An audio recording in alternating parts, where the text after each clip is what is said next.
पवन सिंह ने कहा था ना कि जो मैं कर दिया हूँ उसी पे तुम रेंग रहे हो और जो मैं करूँगा उसी पे तुम रेंगोगे। ये बात मैं ऐसे ही नहीं बोल रहा हूँ क्योंकि पवन सिंह को बॉलीवुड की तरफ से फिल्म फेयर शो अवार्ड में बुलाया गया है। पवन सिंह को इसलिए बुलाया गया है क्योंकि पवन सिंह ने एक गाना गाया था आई नहीं, जो स्त्री 2 में मूवी में दिए थे पवन सिंह ने। इसीलिए बेस्ट सिंगर का अवार्ड देने के लिए पवन सिंह को बुलाया गया और साथ में पवन सिंह को ही नहीं बाकी और कई सिंगर को भी बुलाया गया है।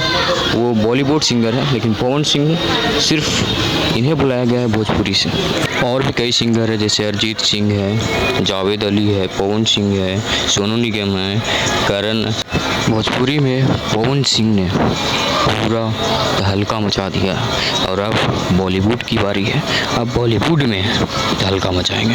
पवन सिंह ने पहले ही बोल दिया था कि पावर यहीं से शुरू होता है और यहीं पे ख़त्म, पावर दूसरे कोई कहाँ से ले ली। सही में भाई पवन सिंह बनने के लिए 7 जन्म लेना पड़ेगा भोजपुरी में और कलाकारों को। पवन सिंह कहीं भी हो उनका तहलका मचते रहता है, पावर दिखता रहता है पावर स्टार का। और हाँ, पवन सिंह का गाना जिस लिए बुलाया गया है अवार्ड शो में बॉलीवुड में, इसी आपको स्क्रीन पे चलता हुआ दिख रहा होगा। और भी जो कलाकार के लिए को बुलाया गया है उनका भी आपको स्क्रीन पे दिख रहा होगा। पवन सिंह का गाना है आई नहीं, और सजनी रे है अरिजीत सिंह का, मिर्जा मैदान है जावेद अली का, और तौबा तौबा है करण औजला का।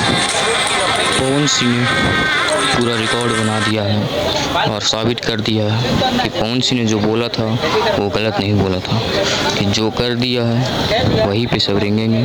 और एक बात और पवन सिंह ने बोला था कि पावर दूसरा कोई कहाँ से ले रहे, पावर यहीं से शुरू होता है और यहीं से ख़त्म।